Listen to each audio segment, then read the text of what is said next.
6월 13일 선거를 앞두고 있습니다. 어떤 기준으로 사람을 선택할 것인지 아마 저마다 다 준비하고 계실 것입니다. 하나님은 어떤 기준으로 사람을, 일꾼을 선택하실까요?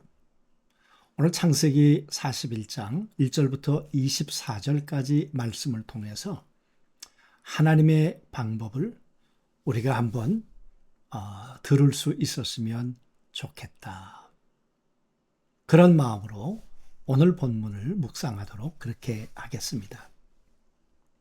문제가 있지요. 그래서 문제를 해결할 능력 있는 사람을 우리는 찾으려고 합니다. 여러분, 능력만 있으면 될까요? 우리가 잘 아는 히틀러라고 하는 사람, 능력 있는 사람이었죠. 한 시대를 휩쓸었던 사람 아닙니까? 그런데 여러분, 그 히틀러 때문에 1700만 명이 죽었다는 거 우리가 알고 있지 않습니까? 2차 세계대전까지 생각한다면 8500만 명이 죽었다고 했습니다. 왜 그랬을까요? 여러 가지 원인을 얘기합니다마는 이 히틀러 안에 있었던 열등감, 이 성품이 해결되지 않아서, 회복되지 않아서 그랬다는 거 아닙니까? 능력이 탁월해도 성품이 회복되지 않으면 이런 잔인한 일을 할 수 있다는 거죠.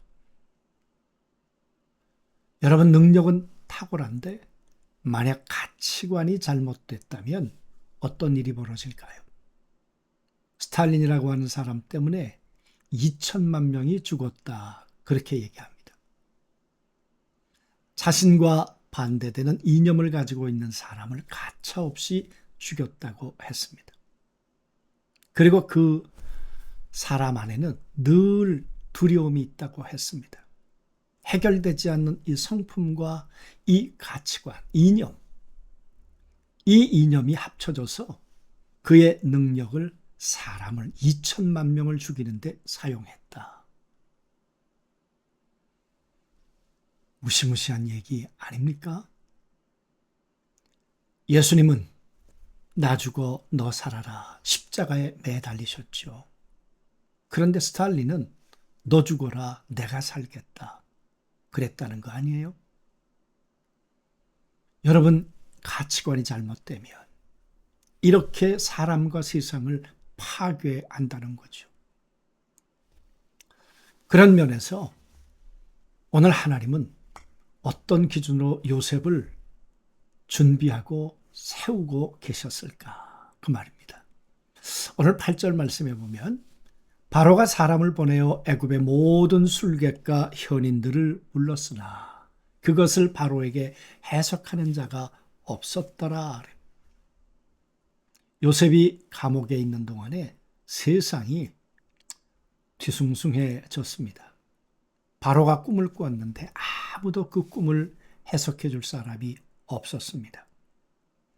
한 나라의 왕으로서 얼마나 답답한 일이었겠습니까?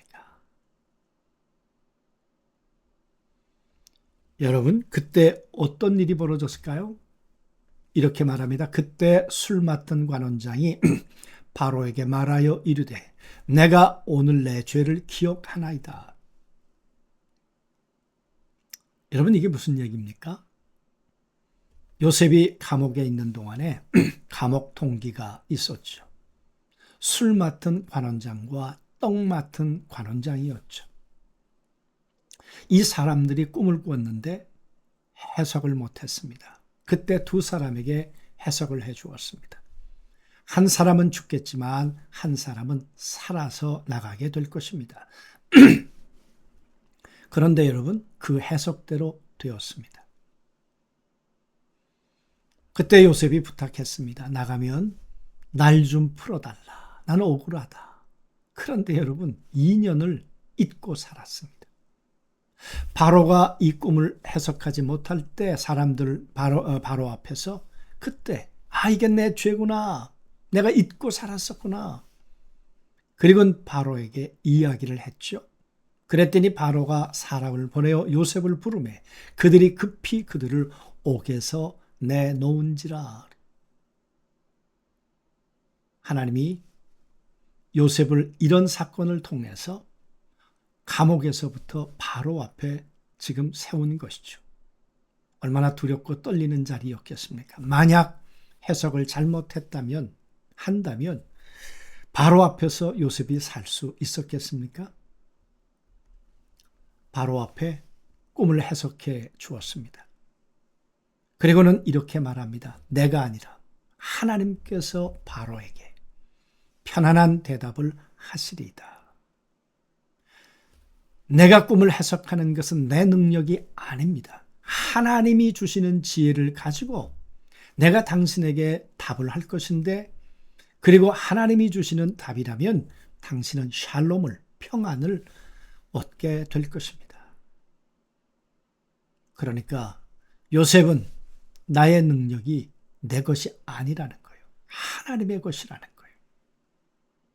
여러분, 어떻게 이런 일이 가능했을까요? 요셉이 13년 동안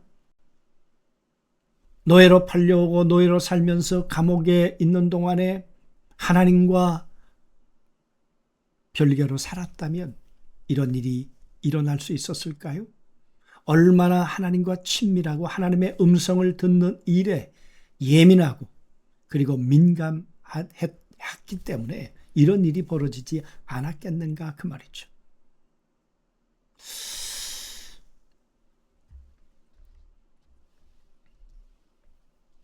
하나님은 총리의 자리가 아니라 총리의 사람을 먼저 만드셨다.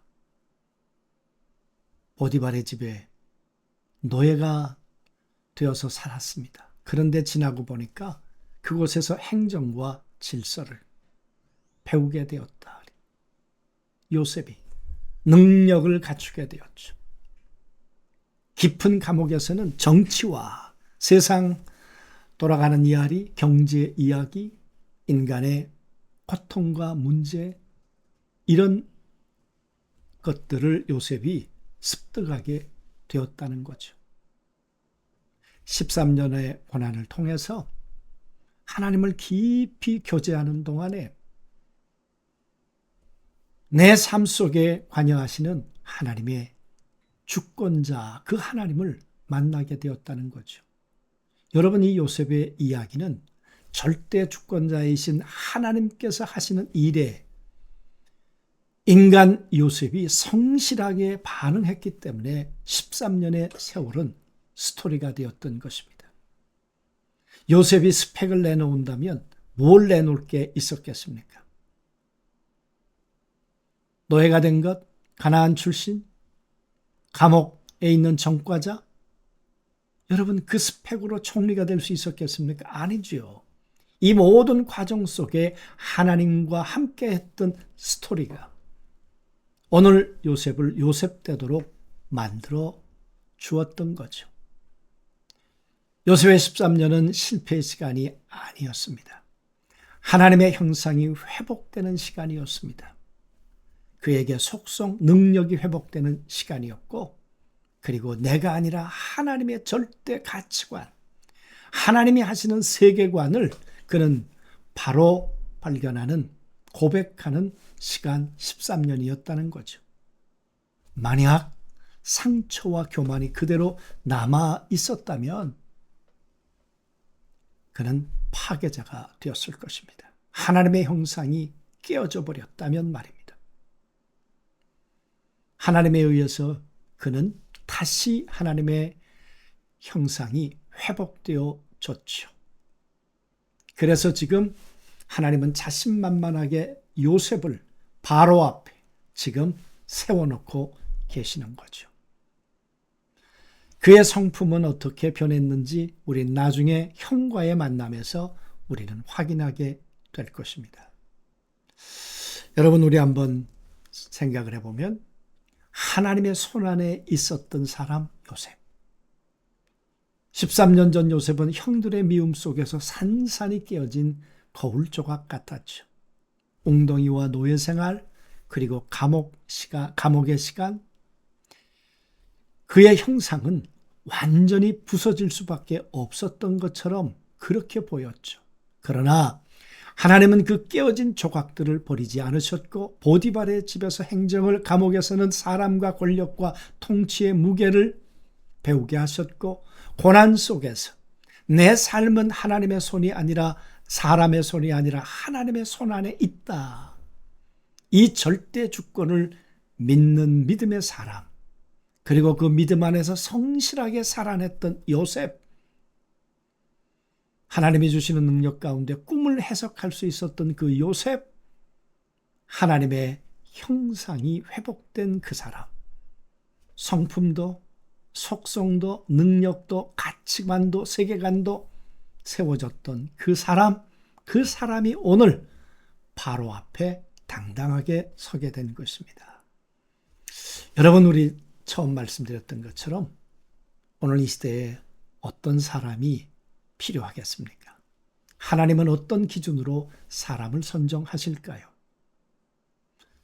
성품 속에 그의 성품이 어떠한지, 그의 스토리가 어떠한지, 그리고 그는 어떤 능력을 누구를 통해 배우게 되었는지, 하나님으로부터 만들어진 이야기가 있는 사람인지 아닌지 뿐만 아니라 그가 가지고 있는 가치관은 자신의 이념이나 자신의 신념을 관철하려고 하는 사람인가, 아니면 하나님의 세계관을 드러내려고 하는 사람일까?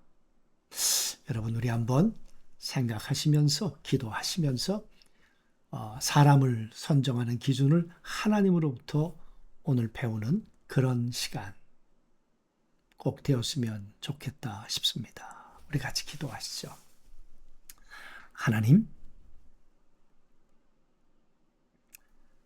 하나님이 어떤 사람을 어떤 기준으로 세우는지 요셉을 통해 오늘 분명히 보았습니다.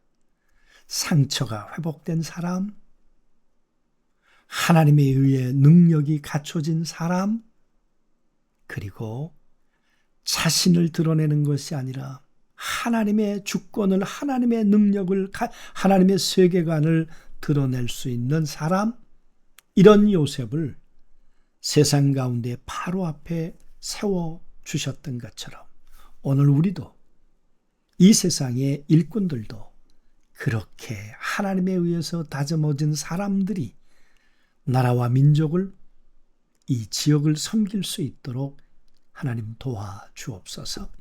예수님의 이름으로 기도하옵나이다. 아멘.